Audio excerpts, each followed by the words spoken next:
2024 na iulat na po yung pinakamainit na taon po talagang na recorded no sa kasaysayan po. And nangangambang maraming tao dahil nga talagang sunod-sunod. Last year, 'di ba? Parang pito 'yon si JKLMNOP, 7 bagyo ang pumasok dito sa Pilipinas in a span of less than a month. Tapos maraming araw po, if I'm not mistaken, 30 plus days po ang nasuspinde dahil po sa sobrang init. Tapos, ayun nga, may mga baha pa. Paano po ito natin ma-actionan po dahil nga sa climate change na ito?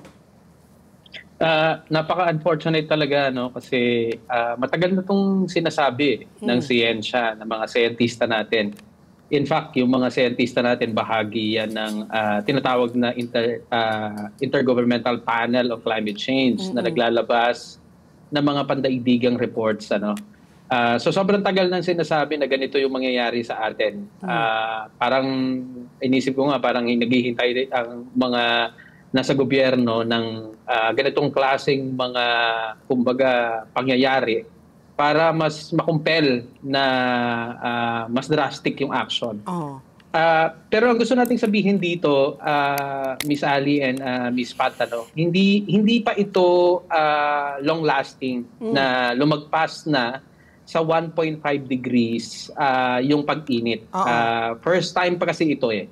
Ibig sabihin, may puwang pa para ma-avert yung mas malalang kalagayan. Okay. At isa doon sa pangunahin talaga na sinasabi natin, na kailangan talagang magbawas ng pagsusunog ng mga tinatawag na maruming klase ng enerhiya. Yan po yung coal, oil, diesel at gas.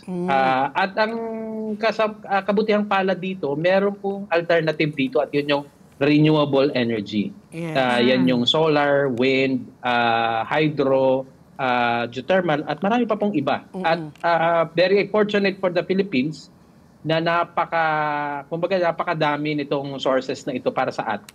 Kaya pwede tayong manguna doon globally dahil tayo din naman ang isa sa pinakamalala yung tama ng climate change. One of the most vulnerable tayo, di ba? Lagi tayo yung at the receiving end. Yes po. So ito, di ba, sa atin nga, yung dami ng I think there were like 6 typhoons in a month na pumasok sa ating bansa noong 2024. But apart from yung nangyayari sa atin na talagang extreme rainfall, ang daming bagyo, sa kabilang dako naman, meron talagang drought naman sa Amazon ang nangyari, hindi ba? Yung wildfires, hindi lamang dito sa nangyayari sa California, kundi pati na rin, talagang extreme weather disturbances. Yung parang, I think, last week, nabasa natin, Texas, yung parang snowstorm in Texas. Yung talagang mga nangyayari ngayon that we've never seen before due to climate change. Ito ngayon ang tanong ko, ang pagbabalik po ni Donald Trump na nakita naman natin sa kanyang unang administrasyon. Paulit-ulit niyang sinasabi. Naku, duda ako. Alam mo, hoax yan. Hoax lang yan. Climate change na yan.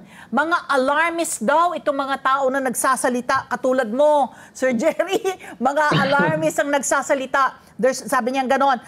Sabi niya, one of the greatest scams of all time. Itong ating laging pinag-uusapan na climate change. Ano ngayon? And then, of course, he has already said, in his first week of office, I think his first day, yung withdrawal ng Estados Unidos from the Paris Climate Agreement. Ano ang ibig sabihin nito para sa mundo? Siyempre, alam na natin yon na ang Estados Unidos ang isa sa pinakamalaking, kumbaga, historical emitter and existing na pinakamalaking emitter. So, pero ang gusto kong i-clarify kaagad dito, Miss Ali, bagamat, siyempre, nakakalungkot na ang Estados Unidos ay pull out uli sa Paris Agreement. Ginawa naman niya na ito noong sometime in 2016, I think. If I'm not mistaken. First term niya. So, hindi ito bago. Kumbaga, meron pa rin magagawa ang pandaigdigang kumbaga community. Nakita natin na from extensive na funding on coal sa export projects ng China nung panahon na yon, dahil naobliga siya na siya yung manguna sa transition, nakita natin ngayon na nung nangyari yon, ang China ngayon ay nangunguna sa renewable energy industry sa buong mundo. In fact, ay na-outstrip ngayon ng pagsusupply ng kuryente sa China mismo ng renewable energy ang gas. Kaya dapat malinaw ito sa bansa natin, ano? Kasi kakapasa lang nung batas on natural gas and pag-depend natin sa LNG na sinasabing wala tayong, kumbaga walang ibang pamamaraan kung hindi kailangan ng transition fuel. Pinapatunayan ng China na hindi kailangan yon. Pwedeng dumiretso sa renewable energy. And take note, siyempre, ang renewable energy ng China, wala siya masyadong geothermal. Samantalang sa bansa natin, sobrang dami ng geothermal. Siyempre, may hydro siya, meron ding wind, meron ding solar, ano? Kaya nga po nangunguna siya.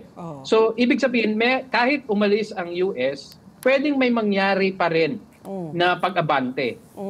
And kailangan nating i-take note na bago pumasok si President Trump, ang isa sa pangunahing source ng tinatawag natin na carbon bomb, ano?